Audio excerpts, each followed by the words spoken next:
What is up, Sideways Garage people? So, I'm in my shop, as you can see. It's a glorious shop. Oh, what's that? My 240, you ask. Why is it in my shop and not getting dynoed on the dyno? Well, last night in an unfortunate event, Brandon called me. Brandon Carter, he's the guy tuning this piece of turd. And told me the starter pooped out. Bam, starter. You might be thinking, why couldn't I just give him the starter and he changed it? Because it's like 2 bolts, right? You're wrong. With the adapter plate, you have to pull the fucking transmission to get to the bolts. Because the bolts are hidden behind the fucking trans. So yeah, there are these bolts that sit flush. They sit flush in the adapter plate so you can mount the trans on it. But when you mount the trans, you can't get to the bolts because they're flush. So I just spent about an hour, I don't know what time is it, about an hour probably, pulling that trans back enough to where I could get the starter, it won't focus, enough to where I could get the starter out of its home. Now I gotta put the new starter in, hope I don't drop a bolt like I just did in the fucking trans, and we'll go from there and see what happens. See if we can get this thing started today, and hopefully dynoed tomorrow. Question mark? But yeah, so I'm gonna do that real quick. And god damn, does it look pretty though. Alright, I'm gonna change the starter real quick. See that bitch down there? Yeah, it's fucking in. That was a lot harder than I thought it was gonna be. Oh geez, don't look at that. So last night when we were pulling the car in, it was me and my dad trying to push it, and our shop's kind of on an incline. So it's hard to push the car up in the shop. So I had the wheels turned the other way and we were rocking it back and forth. But I guess when we were rocking it, the wheels were straightening up. And we ran right into that pillar outside. And it crinkled the headlight. That's what it's supposed to look like, not like this. But I found some cheap replacements. Instead of buying a metal one that fucking costs 150 bucks, I can buy some fiberglass ones. And they'll cost me like $100. It's 50 less. And then I'll have a backup for this side. My dad's said he's gonna try to fix this. I don't think it's fixable. Yeah, I don't think it is, but he said he's gonna try. So I'll let him try. I'm just gonna buy the fiberglass ones. And yeah, but right now I need to put the trans back in. I need to stab the trans back in.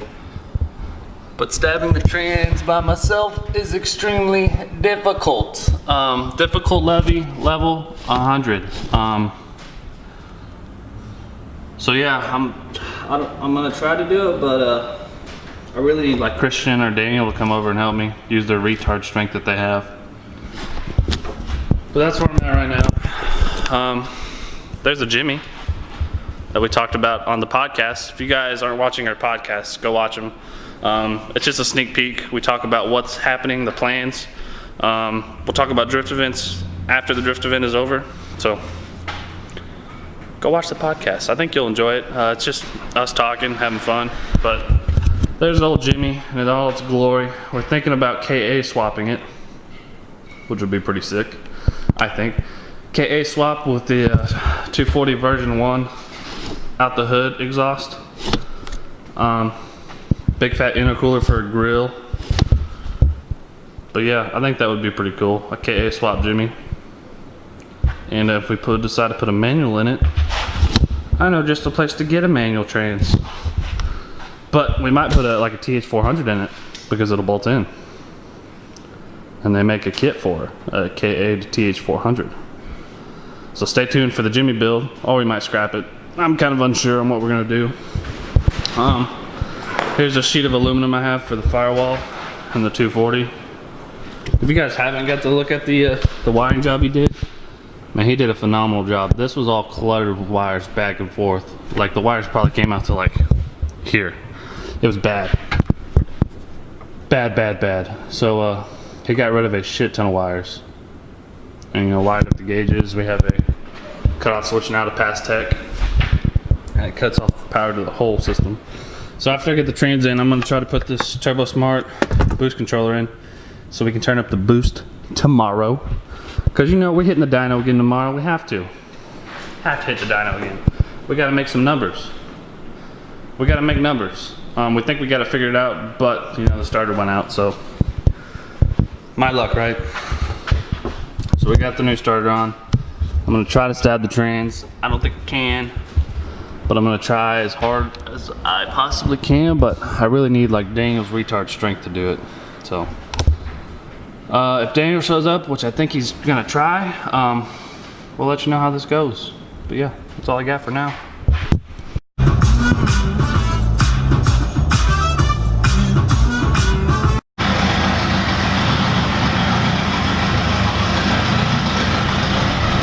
So on a day 2 adventure, how you feeling on Dyno Day 2.0? I don't know. I guess we'll see what happens. Hope we don't have fuel cut issues again. We went over the car a couple times. We think we got it figured out, but we don't know yet. Hopefully we get them all good. We'll let you guys know, and we'll show you how shit unfolds along the way on Dyno Day 2. Hope for the best. Where's Daniel?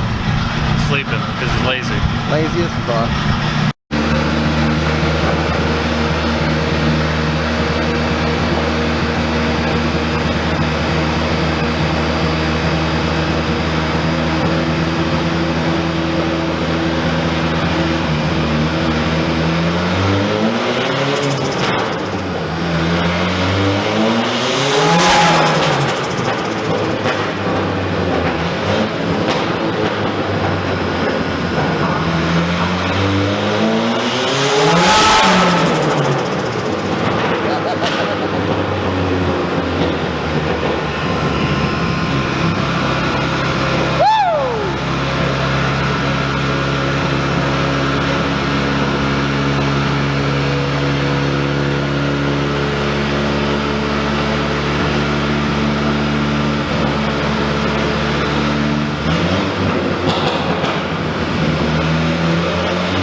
Actually working a lot better now.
What we got going on, Dakota? Putting E in the car. Ooh. We're gonna make some power. Gonna make some power. Right now we're making a full 100 horsepower, which is pretty sick. Probably drag any Miata in the state. Any NA Miata. NA only, with 150,000 miles on it. We don't mess with no boosted things. No, it's not our lifestyle. If you're ever gonna add fuel to anything, make sure your jumper box is right next to it. Yes, that's a key extension. Key part in fueling up vehicles. Electronics. Make sure they're always on and the ground and positive are directly by it. And then we're at full tilt on them. 500 milliwatts.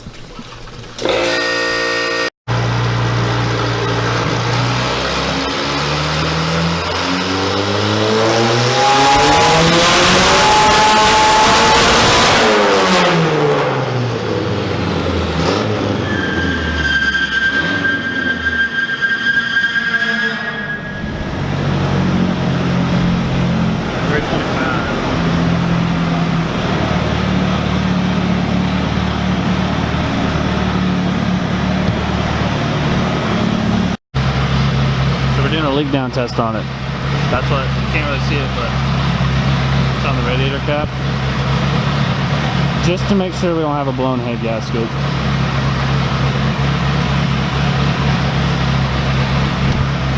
But who knows? Never know. You don't know unless you know. Don't know unless you know. Right now the car's only on like 19 pounds of boost, and it made it around 347. So we need to up those numbers, boy. So the car's finished for now. Brendan finalized the tune for now. It has a blown head gasket, small leak, but it's a big thanks for him. He's done a lot of work on the car. He's completely gone through the whole car, rewired it, and got it to run as good as it does now. So big shout out to him. If you ever need anything tuned, he's the man. So my name is Brandon. I operate BC Tune, specialize in Nissans. I enjoy messing with standalone engine management systems. And on this car we're running the Mega Squirt. He's got quite a large fuel system, awesome turbo, built engine, and I don't know if you realize what this stands for. It's an extra cool car for sliding.